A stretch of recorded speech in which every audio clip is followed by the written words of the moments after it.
Olá, meu nome é Mariana Milhomem Franco Junqueira, sou R2 de Ginecologia e Obstetrícia do Hospital das Clínicas do UFG e hoje ministrarei a aula sobre neuroendocrinologia ginecológica sob orientação do Dr. Gilberto de Matos Filho. A neuroendocrinologia ginecológica vai estudar como o sistema nervoso regula a função reprodutiva por meio da interação entre o hipotálamo, hipófise e gônadas. Podemos imaginar esse sistema para facilitar nosso entendimento como uma orquestra hormonal, onde o hipotálamo vai atuar justamente como maestro, dando os comandos ali para nossa orquestra, e a hipófise vai ser quem recebe esses comandos, funcionando como os músicos e liberando os hormônios essenciais.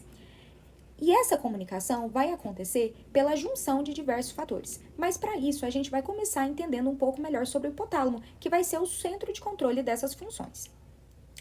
O hipotálamo vai ser uma parte do diencéfalo, localizada na base do cérebro, abaixo do tálamo, entre a lâmina terminal e os corpos mamulares, que formam a base e parte das paredes laterais do terceiro ventrículo.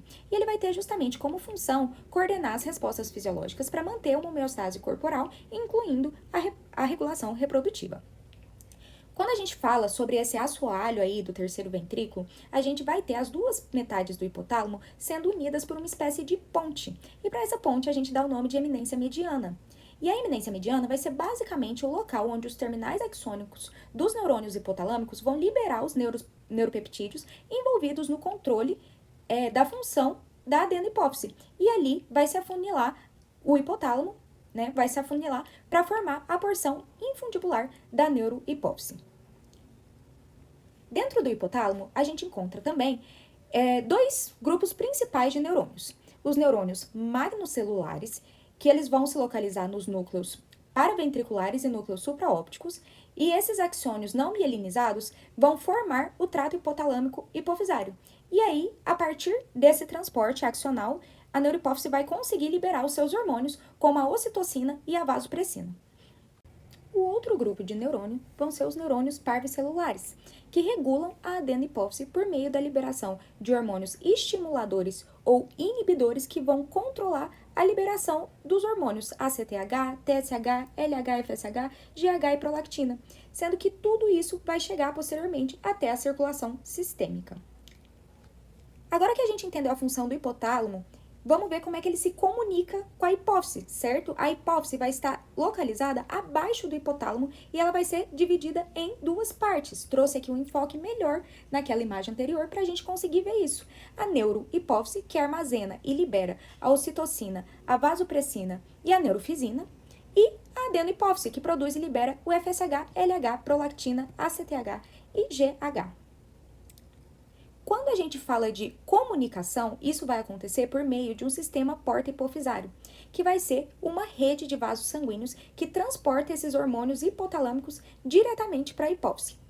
Essa comunicação é essencial para o controle da secreção hormonal, que ocorre de maneira altamente regulada por meio do feedback positivo e negativo.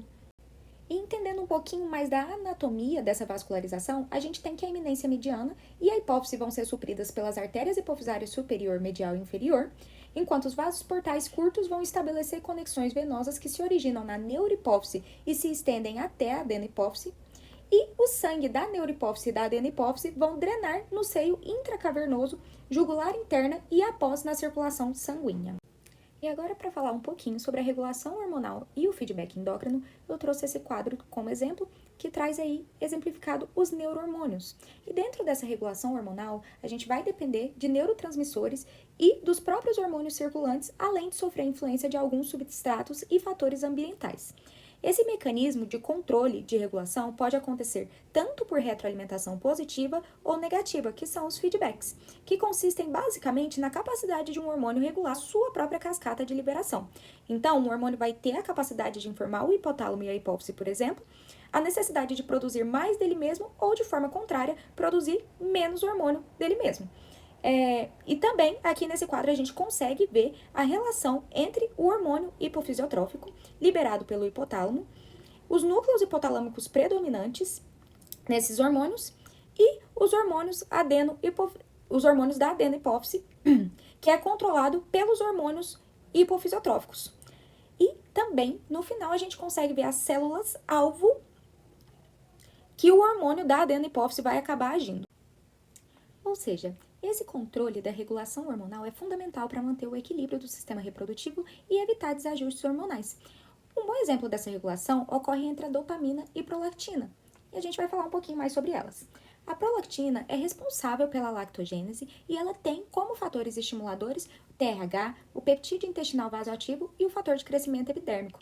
Ela tem concentrações mais altas durante o sono e alguns dos estímulos relacionados à liberação da prolactina são a sucção, que ocorre ali na fase de amamentação, e o aumento de hormônios esteroides pelo ovário.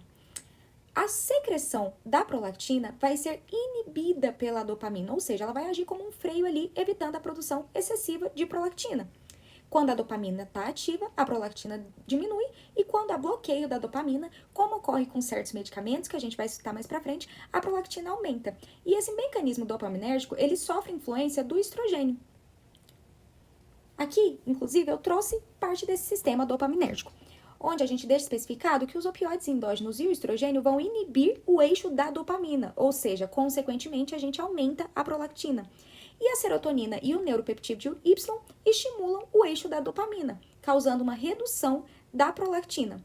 E como eu disse anteriormente, algumas mulheres que tomam remédios como a risperidona ou a amisulprida podem apresentar galactorreia, justamente, mesmo sem elas estarem grávidas, justamente porque são drogas que antagonizam os receptores da dopamina e bloqueiam a ação inibitória da dopamina na hipófise, aumentando os níveis de prolactina na circulação. Agora vamos falar um pouquinho também sobre um hormônio super importante, que é o hormônio liberador de gonadotrofinas, o GNRH. Ele vai ser produzido por neurônios especializados no núcleo arqueado hipotalâmico e a sua secreção vai ser pulsátil, e isso é essencial para a liberação coordenada do FSH e do LH pela hipófise. A meia-vida do GNRH vai ser de 2 a 4 minutos, ou seja, ele vai ter uma rápida degradação e diluição sistêmica. Quando a gente fala de GNRH, a gente sempre tem que lembrar do padrão de secreção pulsátil. E isso vai variar durante o ciclo menstrual. Trouxe aqui o gráfico que mostra justamente essa variação da pulsatilidade do GNRH, onde na fase folicular a gente vai ter uma fase FAST, entre aspas, ou seja, a gente vai ter uma fase de alta frequência, mas uma baixa amplitude, aonde a hipófise vai liberar o FSH. Já no meio do ciclo, a gente vai ter um aumento da frequência e da amplitude, fazendo o pico de LH para ovulação. E na fase lútea, a gente já vai ter a fase low, entre aspas, ou seja, baixa frequência, mas a gente vai ter uma alta amplitude. E no fim da fase lútea, a gente já vai ter uma diminuição progressiva da frequência e isso vai favorecer o aumento na síntese de FSH novamente. A partir da puberdade, o núcleo arqueado ele vai ter uma aceleração progressiva da frequência dos pulsos de GNRH. Ou seja, a gente vai ter a liberação de GNRH durante 24 horas com essas alterações, tanto de frequência quanto de amplitude, para fazer a nossa regulação hormonal. Quando a gente fala dos controles dos pulsos de GNRH, ele vai sofrer influência de algumas vias, sendo uma delas a via dopaminérgica.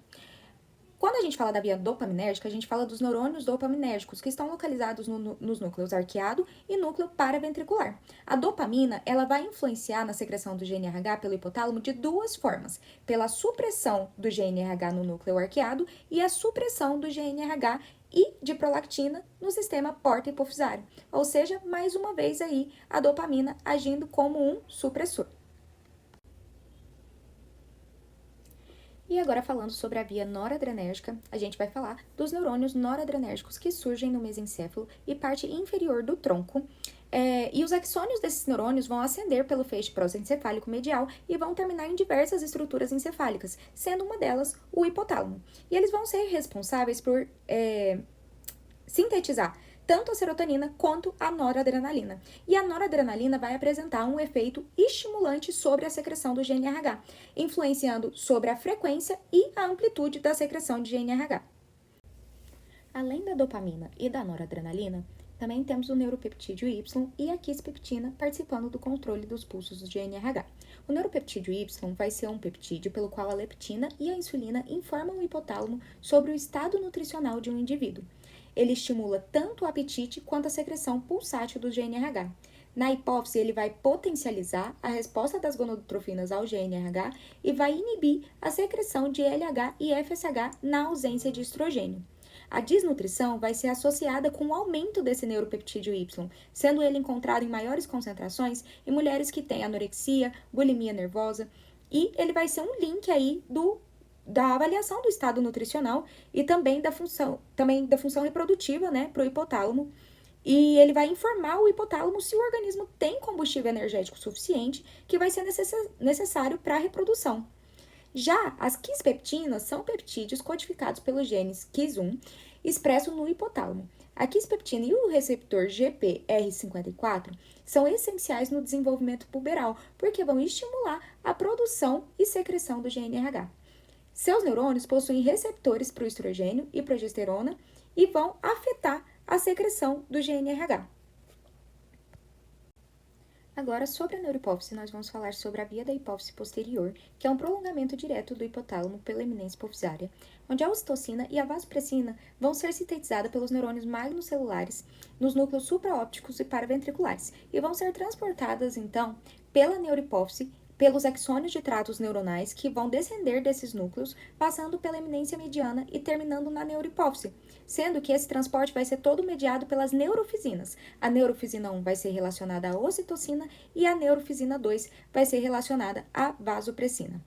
A ocitocina vai ter como função estimular as contrações musculares uterinas no trabalho de parto, contrações miepiteliais da mama para a descida do leite e pode inibir o apetite e estimular o comportamento sexual.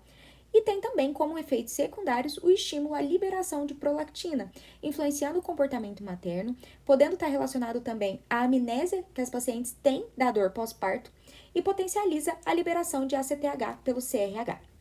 Já a vasopressina vai exercer, um aumento de reabsorção de água nos túbulos contorcidos distais e ductos coletores e aumenta a resistência vascular, ou seja, elas vão ter um importante efeito vasoconstritor e antidiurético, além de estarem relacionadas à liberação de insulina e de ACTH.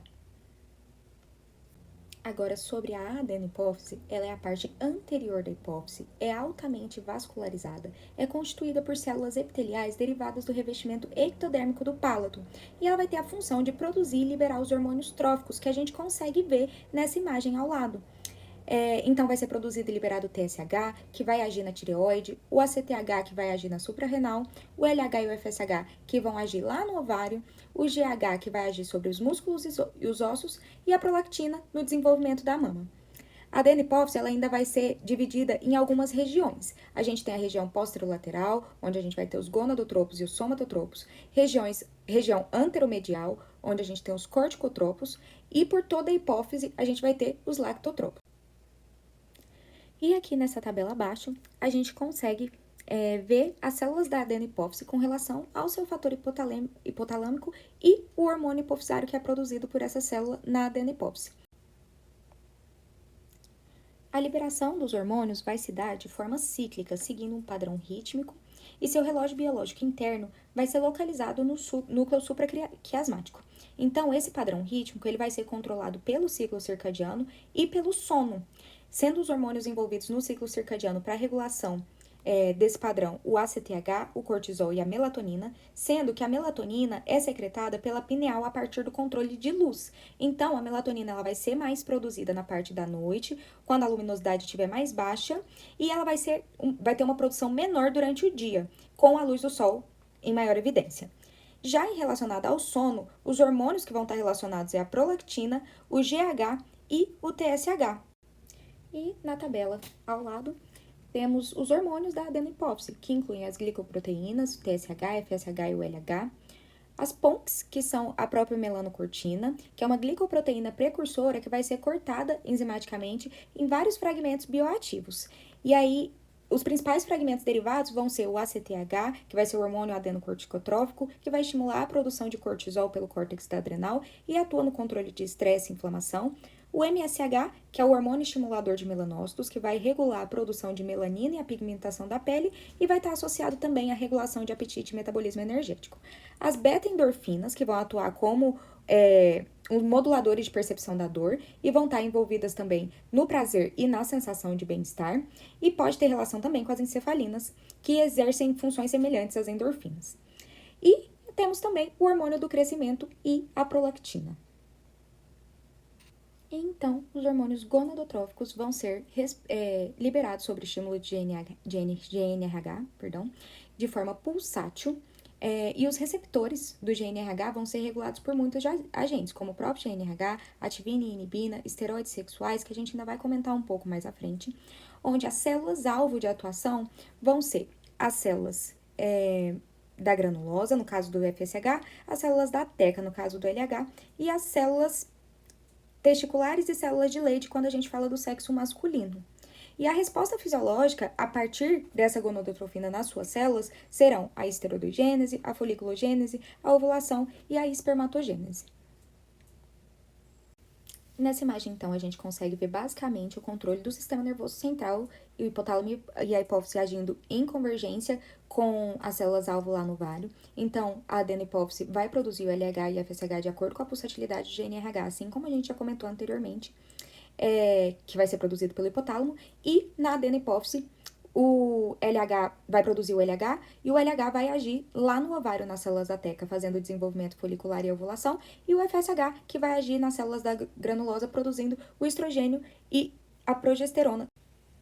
Tudo isso relacionado também com aquele gráfico que eu trouxe lá atrás na nossa aula, que mostra como que vai se dar o aumento do FSH, estrogênio, LH e progesterona dentro do ciclo menstrual. As ativinas, inibinas e folistatinas também vão estar relacionadas à secreção das gonadotrofinas. As inibinas, elas vão ser secretadas pelas células, pela granulosa dos ovários, mas também pelos gonadotropos, e elas vão inibir seletivamente o FSH. Ao inibir a síntese do FSH, a inibina pode acabar aumentando também a atividade do LH, e então as células que sintetizam esse LH vão responder à inibina, favorecendo um aumento no número dos receptores de GNRH. Já a ativina, ela vai ser secretada pela granulosa dos ovários e pelos gonadotropos, e aumenta a secreção do FSH, inibindo a prolactina, ACTH e GH.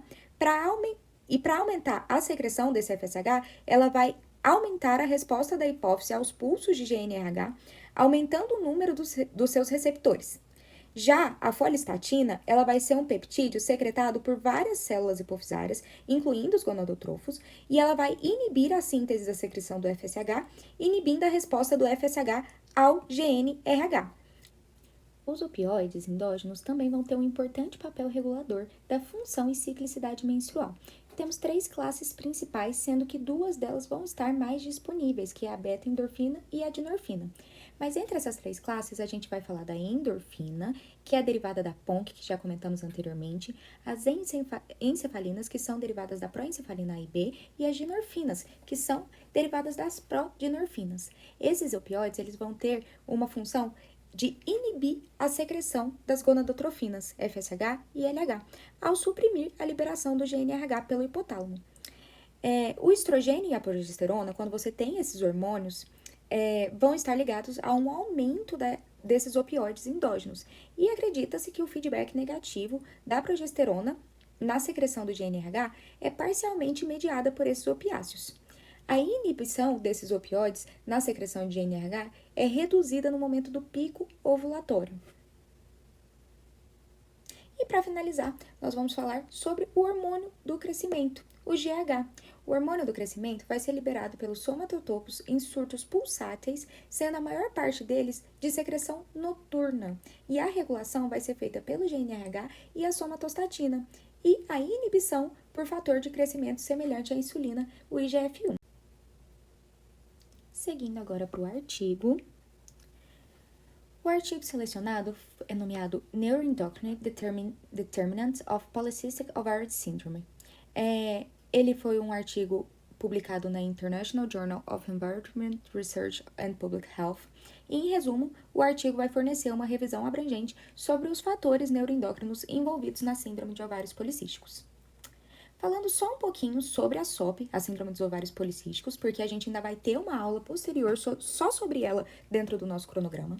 Ela vai ser um distúrbio endócrino mais comum em mulheres em idades reprodutivas. É uma das principais causas de infertilidade devido a distúrbios na ovulação, e o diagnóstico vai ser baseado nos critérios de Roterdã, sendo necessário apresentar pelo menos de 2 dos 3 critérios, que são óligo ou anovulação, hiperandrogenismo clínico ou bioquímico e ovários policísticos com característica policística.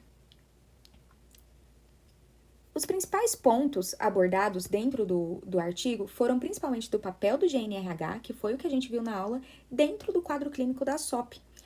O GNRH ele vai ser produzido no hipotálamo, controlar a liberação dos hormônios do LH e do FSH pela hipófise, e normalmente ele vai ser liberado de forma pulsátil, como a gente já viu na aula, para manter o equilíbrio hormonal necessário à ovulação. Mas nas mulheres com SOP, a frequência dos pulsos de GNRH está aumentada, levando ao aumento da liberação do LH em relação ao FSH, a produção excessiva de androgênio pelos ovários, resultando ao hiperandrogenismo característico da síndrome e prejuízo no crescimento dos folículos ovarianos, causando um quadro de anovulação crônica. E esse desequilíbrio hormonal é um dos principais fatores que impedem a ovulação adequada na SOP.